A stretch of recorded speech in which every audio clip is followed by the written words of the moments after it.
Every so often in tax, something happens that is so fundamental that the entire profession seems to look at each other in a mild panic until everybody's worked out exactly how it's going to work and what happens next.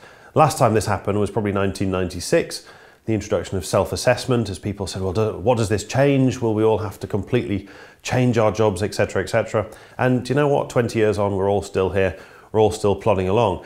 The latest is something called Making Tax Digital, which is an interesting idea from the government, very sensible, I think, in many ways. The idea of simply bringing the way we report our income, the way we report everything to the revenue, into the 21st century.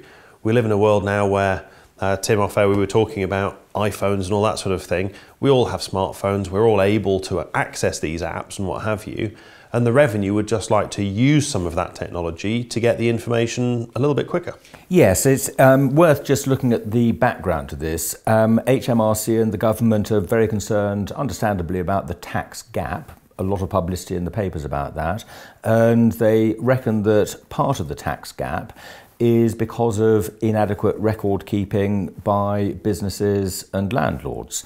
And they hope that the Making Tax Digital project will result in better record keeping and hence more accurate and presumably greater tax revenues for the Exchequer.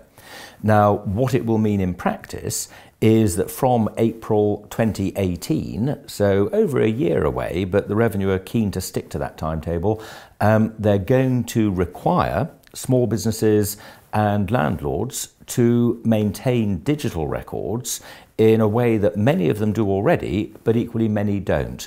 And accounting transactions, invoicing, receipts, etc., will need to be captured digitally. The government and the Revenue hope that there will be free software available to do this, so no doubt there will be various apps that will be developed over the next 18 months, and there'll be free versions that'll carry adverts and so on. So it's that model that the Revenue are hoping will follow in the software industry, and that businesses and landlords will use these apps to record in a real-time way their invoices, receipts and expenditure. And they'll then be required, and one issue that's caused some consternation is the mandatory nature of this, businesses and landlords will be required to give information to the Revenue on a quarterly basis. There'll be quarterly updates whereby the digitally captured information will be uploaded quarterly within 30 days of the end of each quarter to the HMRC website. And that information will then populate the digital tax account and in due course enable supposedly more accurate estimates of tax liabilities, payments of tax to be made. But I should stress that initially at least, there isn't going to be any sort of check on whether the information uploaded is dead accurate or not. Instead, we'll rely, as we do at present, on an end-of-year filing. And so after the 4 quarterly filings, there'll be an end-of-year filing which has to be accurate. I think we're going to see a gradual move, aren't we, probably away from this annual process and possibly even away from quarterly eventually to just an ongoing stream of information passing in all directions. When I had a proper job, if you like the guys at Rothmans, certainly we had a couple of clients who were quite odd because they were using computers to keep their records, but the vast majority had a big pile of books that they turned up with each year. These days it's almost the other way around now, that there are still a few with books, but most will be on some sort of computer system. But as you say, these computer systems will be required to meet the requirements of filing quarterly and everything else. So we do need to make sure everybody's having a look at this between now and April 18, I guess. Yes, that's right. And it'll range from the use of dedicated accounting software to iPhone scanning apps. And of course, many of us now use contactless payment. Many more will over the next few years.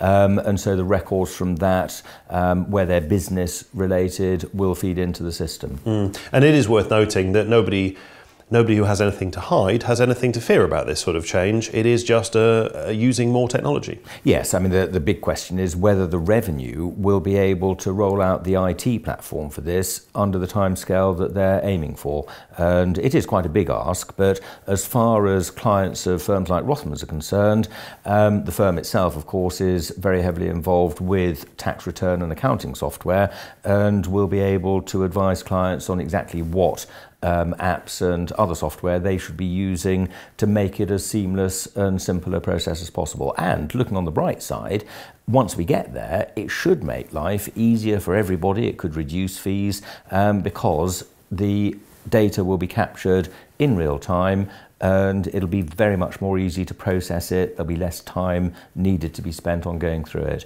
But one thing I would say on it is that effectively what the end result should be is that instead of, as at present, taxpayers filing or their accountants or other advisors filing on their behalf, tax returns that the revenue then have to check, or not as the case may be, it'll almost be the other way around, and the revenue system will be pre-populated with the information that the revenue get from various sources. So other income like interest, dividend income, etc. will come from banks, companies, and the revenue will have that information, pension income, benefits income, tax credit income.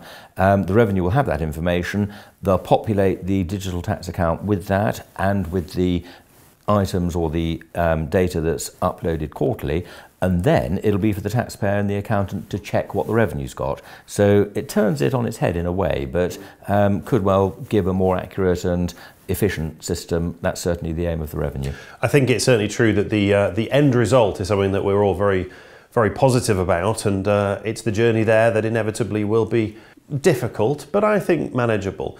Some people require a lot of hand-holding, some people not so much, but I think the key message is not to just go it alone. We do need to make sure that we're all going to the right place and we're all getting there, hopefully, in one piece. Don't look at the scare stories online. Do make sure you chat to the guys at Rothmans. They'll be able to help you through it, and we'll be able to help you work out exactly how much help you need and how much hand-holding is required.